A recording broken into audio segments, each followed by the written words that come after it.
أعوذ بالله من الشيطان الرجيم. وإذ أخذ الله ميثاق النبيين لما آتيتكم من كتاب وحكمة ثم جاءكم رسول مصدق لما معكم لتؤمنن به ولتنصرنه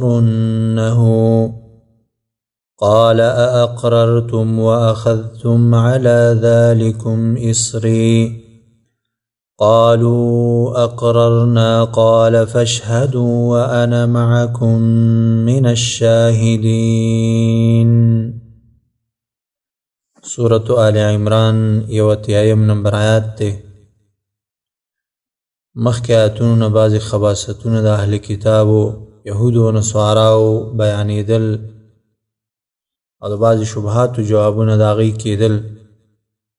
د آیاتونو کې به الله رب العالمین بل خباثت د اهل کتابو ذکر کړي او حاصل د خباثت دوی دا دی چې الله رب العالمین د انبیا علیهم السلام نه د الله وضع اخیستی او هغوی ته وصیت کړی چې ستاسې په زندګۍ کې ګوره بل نبی راشي بل پیغمبر راشي په هغه باندې به تاسې ایمان راوړئ او د هغې به نصرت او مدد تاسې کوئ او د دې خبرې وصیت د انبیا علیهم السلام خپلو امتونو ته هم کړی ولیکن کله چې نبی صلی الله علیه وسلم راغی اهل کتابو یهودو او نصاراو د هغې نه یې اعراض وکړلو د هغې نه یې مخ وګرځولو. وإذ أخذ الله او کوم وخت چې واخیستلو الله تعالی میثاق النبیین پوخ لوز د پیغمبرانو نه. د څه وخت کې اخیستی و دا لوز؟ یا د هر پیغمبر په زندګۍ کې د هغې نه اخیستی و او یا کله چې د آدم علیه السلام د شانه دی پیدا کړی شو د انسانان هغلته الله رب العالمین په عالم الذر کې د دوی نه دا لوز اخیستی و. وإذ أخذ الله کوم وخت چې واخیستلو الله تعالی میثاق النبیین پوخ لوز د پیغمبرانو نه لما آتیتکم خامخا هغه چې درکړي دي ما تاسې ته من کتاب څه کتاب و حکمت او سنت ثم جاءکم بیا راشي تاسې ته رسول مصدق چې تصدیق کوونکی وي لما د هغه معکم چې د ستاسې سره دي. مراد ترنه نبی صلی الله علیه وسلم دی چې ستاسې په ژوند کې که نبی صلی الله علیه وسلم راشي. او بعضې مفسرین ویلي دي چې دا عام دی مراد ترنه هر رسول دی چې هر رسول د ستاسې په زندګۍ او ستاسې په ژوند کې راشي نو تاسې به په هغه باندې ایمان راوړئ او د هغې نصرت به کوئ. لتؤمنن خامخا ایمان به راوړئ به په هغې ولتنصرنه او خامخا مدد به کوئ د هغه باندې به ایمان راوړئ او د هغه مدد به کوئ. قال ویلی الله تعالی اقررتم آیا تاسې اقرار وکړلو واخذتم او وام خستله یعنی قبولم کړه علی ذلکم په دې باندې اسري وعده زما وعده مو واخیسته او قبولم وکړه. قالو دوی ویلی اقررنا مونږ اقرار کوو. قال ویلی الله تعالی فاشهدوا نو ګواه شئ وانا معکم من الشاهدین وانا معکم او زه تاسې سره من الشاهدین د ګواهي کوونکو نه یم. ومن تولا نو چا چې مخ وګرځولو بعد ذلک وروسته دې لوز نه فاولئک نو دغه خلک هم الفاسقون هم دوی نافرمانه دي د نافرمانه خلک دي. افغیر دین الله یبغون ایت کریمه کې الله رب العالمین اوس دوی ته زجر ورکوي دوی الله رب العالمین د دې دین نه بل دین طلب کوي. همدا دی چې الله رب العالمین ته چې دی ځمکه او اسمانونو کې څه دا ټول تابع دي. افغیر دین الله یا سوا د دین د الله تعالی نه یبغون دوی لټوي. وله او خاص د دې الله تعالی دپاره اسلم تابعداري کوي من هغه څوک فی السماوات چې په اسمانونو کې دي والارض او په ځمکه کې دي طوعا په خوشحالۍ سره او کرهن او په زور په خوشحالۍ او زور سره الله رب العالمین ته مخلوق تابع دی.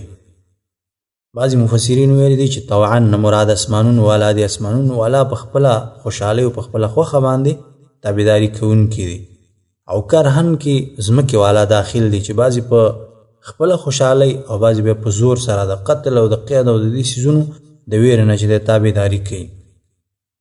مقصد دا دی چې الله رب العالمین ته چې دا مخلوقات څه په زور او څه په خوشحالۍ باندې چې د تابعداري کوونکي دي. و الیه او خاص هغه طرف ته یرجعون ورګرځولی بشي.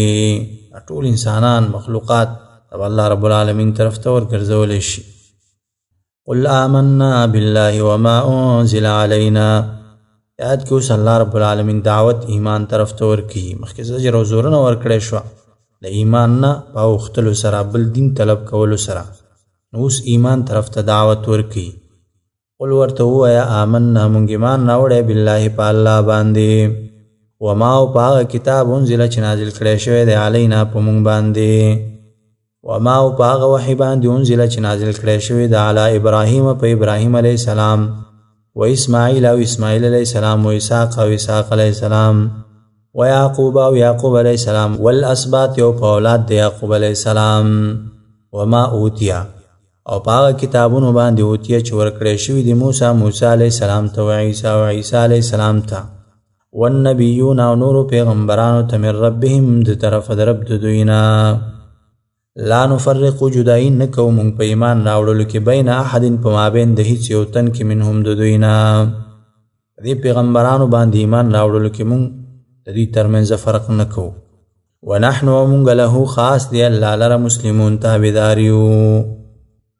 ومن يبتغي غیر الاسلام دینا فلن يقبل منه. د آیت کریمه کې مزجر او تخویف ورکوي هغه خلکو ته چې هغوی د اسلام نه اخوا بل دین طلب کوي او د بل دین تابعداري کوي.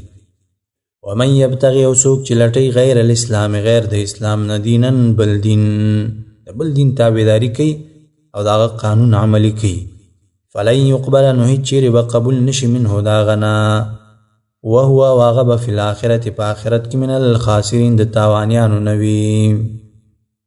کیف یهدی الله قوما کفروا بعد ایمانهم. د آیت کریمه کې الله رب العالمین زجر او زورونه ورکوي دوی ته. مخکې نه هم دوی تصدیق کولو چې دا آخري پیغمبر دی او دا به آخري پیغمبر جوړیږي، ولیکن کله چې الله رب العالمین وحی هغه ته وکړله، پیغمبر یې کړلو، بیا د هغه نه وروسته انکار کولو. کیف یهدی الله څرنګه به هدایت وکړي الله رب العالمین قوما هغه قوم ته کفرو چې کفر یې کړی دی بعد ایمانهم وروسته د ایمان راوړلو د دوی نه. ایمان نه مراد د دوی هغه تصدیق دی چې د نبی صلی الله علیه وسلم باره کې به یې کولو چې دا به الله رب العالمین پیغمبر رالیږي. وشهدوا او ګواهي کړي د دوی ان الرسول چې یقینا دا رسول حق دی، دا پیغمبر حق دی. وجاءهم راغلی و دوی ته البینات ښکاره دلیلونه، ښکاره دلایل دوی لیدلي وو. والله لا يهدي القوم الظالمین. والله والله تعالی لا يهدي القوم الظالمین هدایت نه کوي قوم ظالمانو ته. اولئک دغه خلق جزاؤهم بدله دوی دا ده ان علیهم چې یقینا په دوی باندې لعنت الله لعنت الله تعالی به وي، والملائکة او د ملائکو، والناس اجمعین او د خلکو ټولو، د ټولو خلکو لعنت په دې باندې وي. خالدین همیشه به دوی فیها پاغې کې، لا یخفف نه بشي سپکېدلی عنهم العذاب د دوی نه عذاب، ولا هم ینظرون او نه به دوی ته مهلت ورکېدی شي. الا الذین تابوا من بعد ذلك واصلحوا. آیت کریمه کې الله رب العالمین اوس ترغیب ورکوي توبې ته. توبه که وباسي او خپل اعمال صالح کړي، نیک عملونه وکړي، نو الله رب العالمین مهربانه ذات دی. الا الذین مگر هغه کسان تابو چې توبه وباسي من بعد ذلک وروسته دې نه، واصلحوا او اصلاح کړي عملونه خپل، فإن الله نو یقینا الله تعالی غفور بخنه کوونکی رحیم رحم کوونکی ذات دی. ان الذین کفروا بعد ایمانهم ثم ازدادوا کفرا. آیت کریمه کې الله رب العالمین زجر او زورونه ورکوي هغه خلکو ته چې په صحیح طریقه باندې توبه نه وباسي. ځکه د توبې دپاره الله رب العالمین خپل وخت مقرر کړی دی. هغه دا دی چې مخکې د ذوالقعدې نه به انسان توبه وباسي. کله چې د انسان روح مرۍ ته راشي او د هغې نه وروسته بیا توبې وباسي، هغه توبې الله رب العالمین ته قبول نه دي. ان الذین یقینا هغه کسان کفرو چې کفر یې کړی دی بعد ایمانهم وروسته د ایمان د دوی نه، ثم ازدادوا بیا زیات شو کفرن په کفر کولو کې، معنا دا د تر مرګه وخته پورې د په کفر کې پاتې شولو. لن تقبل هیڅ کله به قبول نه کړی شي توبتهم توبه د دوی توبه به قبول نه کړی شي. معنا دا ده چې کله ذوالقدن حالت ته ورسېږي او بیا توبې وباسي دا توبه دوی نه قبلیږي. و اولئک او همدغه خلک هم الضالون هم دوی ګمراهان دي. ان الذين كفروا وماتوا وهم كفار دې کریمه کې الله رب العالمین جواب دی وهم کی کله یو انسان جرم وکړي کنه نو بیا دغه نه فدیه ورکړي په فدیه کې ځان خلاص کړي او دغه نه براءت واخلي. الله رب العالمین فرمایي چې ګوره کوم انسان د کفر په حالت کې وفات شلو مړ شلو دې که دغه ټوله ځمکه د سرو زرو نه ډکه وي او دا په فدیه کې ورکړي نو دی نشي خلاصېدلی. الله رب العالمین به دا قبول نه کړي. ان الذين یقینا هغه کسان کفرو چې کفر یې کړی وماتوا او مړه شي دوی وهم کفار په داسې حالت کې چې دوی کافر وي فلن يقبل نو هیڅ چیرې قبول به نه کړی شي من احدهم د هر یو د دوی نه ملء الارض ډکه ځمکه ذهبا سره زره ولو افتدا اگر که په فدیه کې ورکړي به په هغې سره دا ټوله ځمکه د سرو زرو نه ډکه شي او دا په فدیه کې ورکړي خو دې نه به قبول نه کړی شي. اولئک دغه خلک لهم دوی دپاره عذاب علیم عذاب دردناک دی وما لهم او نشته دوی لره من ناصرین هیڅ مددګاران. لن تنالوا البر حتى تنفقوا مما تحبون دې کریمه کې الله رب العالمین جواب دی او سوال کی. حاصل د سوال دا دی دوی چې دغه ټوله ځمکه ډکه سره زر ورکوي دا خو یو لویه صدقه ده پکار ده چې قبول شي کنه. الله رب العالمین جواب کی چې دې کې هغه د قبولیت شرط نشته دی دا د هغه محبوب مال نه دی ځکه آخرت کې دا به انسان محبوب مال نه وي دې باندې انسان نشي خلاصېدلی نو دې کې هغه شرط د قبولیت نشته دی چې پکار دا ده چې انسان خپل هغه محبوب مال دا په صدقه کې ورکړي. لن تنالوا البر هیڅ چیرې به حاصل نه کوي تاسې البر نیکي نیکي نه مراد جنت دی جنت به تاسې حاصل نه کوي حتی تر دې پورې تنفقو چې خرچ کوي تاسې مما د هغه څیز نه تحبونه چې تاسې خوښوئ تاسې خپل محبوب مال نه وي صدقه کړی تر هغه پورې دا جنت تاسې نشي حاصلولی. وما تنفقو او هغه چې خرچه کوئ تاسې من شیء هر یو څیزه فإن الله نو یقینا الله تعالی به په هغې باندې علیم علم لرونکی ذات دی. هر څه چې تاسې خرچه کوئ هغه په ټولو احوالو باندې الله رب العالمین پوهه ذات دی هغې باندې الله رب العالمین علم لري. كل الطعام كان حلا لبني إسرائيل إلا ما حرم إسرائيل على نفسه دې کریمه کې الله رب العالمین جواب دی شبهه کې. حاصل د شبهه دا چې دوی اعتراض کوي چې نبی صلی الله علیه وسلم ځان ملت ابراهیمی ته منسوبوي وی حال دا چې په ملت د ابراهیم علیه السلام کې د اوښ غوښه د حرام وه او دی ورته حلاله وي. الله رب العالمین جواب کوي د اوښ غوښه الله رب العالمین په هغې باندې نه وه حرامه کړې مګر یعقوب علیه السلام د نظر په وجه باندې په ځان باندې د اوښ غوښه منع کړې وه. دا یوازې یعقوب علیه السلام په خپل ځان باندې منع کړې وه نور په بني اسرائیلو باندې او دارنګه په ملت ابراهیمی کې د اوښ غوښه دا منع نه وه دا حرامه نه وه. کل الطعام ټول خوراکونه کانو حلا لبني اسرائیل حلا حلال لبني اسرائیل بني اسرائیل لرا الا مگر ما حرم هغه چې حرام کړي و اسرائیل یعقوب علیه السلام علی نفسه په خپل ځان باندې. حرمت نه مراد دلته منع ده منع کړي وو په ځان باندې بند کړي وو په ځان باندې د یو نظر د وجې نه چې یعقوب علیه السلام نظر کړی چې ما ته الله رب العالمین صحت راکړي نو زه به د اوښ غوښه او د اوښ شودې دا به نه خورم نو هغه یوازې په ځان باندې بند کړي نور امت باندې هغه نو بند کړي. من قبل مخکې ان تنزل التورات د نازلېدلو د تورات نه قل فأتوا بالتورات فاتلوها ان کنتم صادقین. د یهودو نصاراو به دې شبهې حواله په تورات باندې ورکوله چې تورات کې دا خبره ذکر ده. الله رب العالمین ورته جواب کوي قل ورته ووایه فأتوا راوړئ بالتورات تورات فتلوها نو ولولئ هغه ان کنتم صادقین که چیرې یې تاسې صادقین رښتیني که چیرې تاسې رښتیني یاستئ یا تورات راوړئ او د خلکو مخکې ولولئ ښکاره کړئ دا تورات چې کوم ځای کې راغلی دی چې په ملت ابراهیمي کې د اوښ غوښه حرامه وه دا کوم ځای راغلی دی دا ستاسې دروغ دی. ومن افترى على الله الكذب والزجر الله رب العالمین د آیت کریمه کې ورکوي. ومن افترى نو څوک چې جوړوي على الله په الله باندې الکذب دروغ من بعد ذلك وروسته دینه فاولئک نو دغه خلک هم الظالمون هم دوی ظالمان دي. قل صدق الله فاتبعوا ملت ابراهیم حنیفا. دیتی کریمه کې اوس تقابل دی. دوی په الله رب العالمین باندې دروغ جوړي، الله رب العالمین رښتینی ذات دی، الله رښتیا وایي. قل ورته ووایه صدق الله، رښتیا ویلي دی الله تعالی. فاتبعوا تابعداري کوي ملت ابراهیم، د دین د ابراهیم علیه السلام، حنیفا چې کلک په توحید، وما کان او نو دی من المشرکین د مشرکانو د ډلې نه. ابراهیم علیه السلام د مشرکانو نه نو. ان اول بیت وضع للناس للذی ببکة مبارکا وهدى للعالمین. دیتی کریمه کې الله رب العالمین جواب د بلې شبهې د یهودو او نصاراو کوي، او حاصل د دې شبهې دا دی چې دوی به ویلي وایي زمونږ قبله د ستا د قبلې نه مخکې ده، بیت المقدس دا وایي د کعبې نه مخکې قبله ده او دا افضله ده، نو ستا په قبلې باندې دا نشي منسوخ کېدی.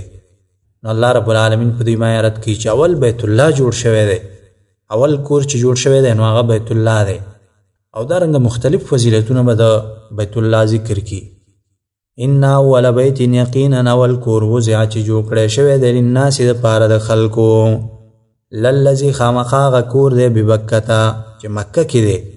بکه یا مراد ترې دا مکه ده، دا با په میم باندې بدله شوې ده نو مکه شوی دی، یا بکه ویلی کېږي خو د کعبې ته، او هر چې مکه ده نو هغه ټول حرم ته ویلی کېږي.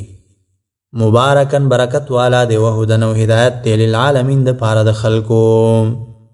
دا کعبه دا د برکتونو والا کور دی، مختلف برکات دی پاکه کې، او دا هدایت دی د خلکو دپاره.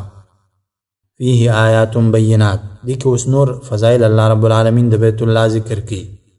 فیه پدې کې آیات بینات، نخې ښکاره دي، ښکاره نخې پدې کې شته.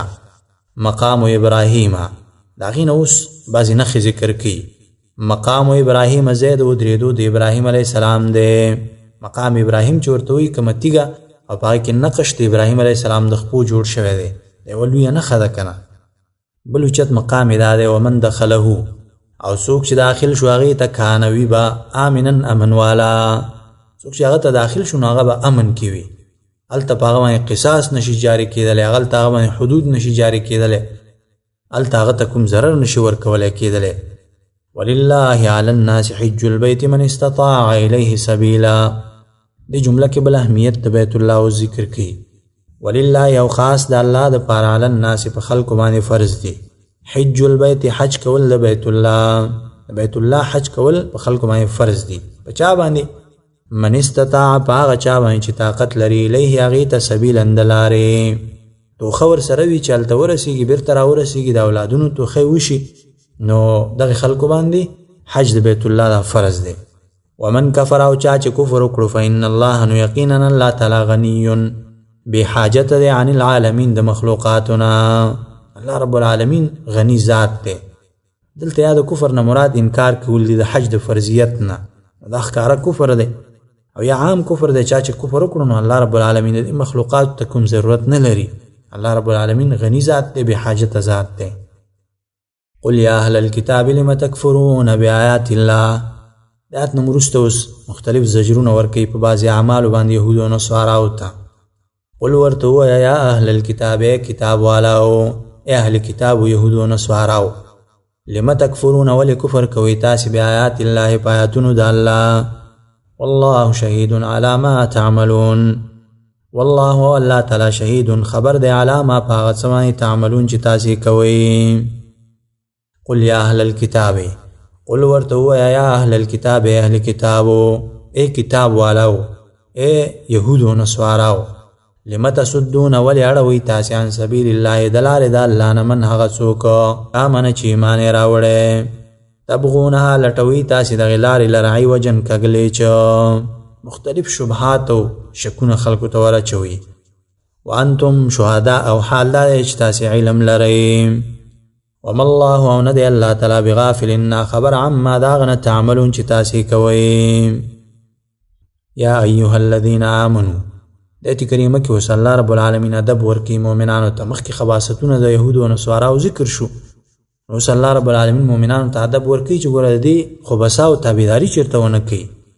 یا ایها الذین آمنوا، ای هغه کسانو چې ایمان هم راوړی، ان تطیعوا، که چیرې تابعداري وکړي تاسې فریقا د یوې ډلې من الذین د هغه کسانو نه، اوتو الکتاب چې ورکړی شوی دی هغوی ته کتاب یردوکم نو به ګرځئ تاسې بعد ایمانکم وروسته د ایمان ستاسې نه کافرین کافران ایمان نه به تاسې وګرځئ کافر به شئ وکیف تکفرون او څرنګه کفر کوئ تاسې وانتم تتلا او حال دا دی چې لوستلی کېږي علیکم په تاسې باندې آیات الله آیاتونه د الله آیاتونه په تاسې باندې لوستلی کېږي وفیکم او په تاسې کې رسوله رسول د هغه دی د الله رسول په تاسې کې موجود دی بعضې مبتدعین و باطل پرستو د دې نه دا استدلال کړی وایي ګوره نبي صلی الله علیه وسلم حاضر او ناظر دی وایي ځکه الله رب العالمین وایي چې په تاسې کې رسول د هغه دی نو جواب دا دی چې ګوره دلته وفیکم محمد نه دی ذکر کړی چې تاسې کې محمد دی چې ذات د هغه په تاسې کې موجود دی دلته رسول ذکر کړی او دا دلالت کوي په وصف باندې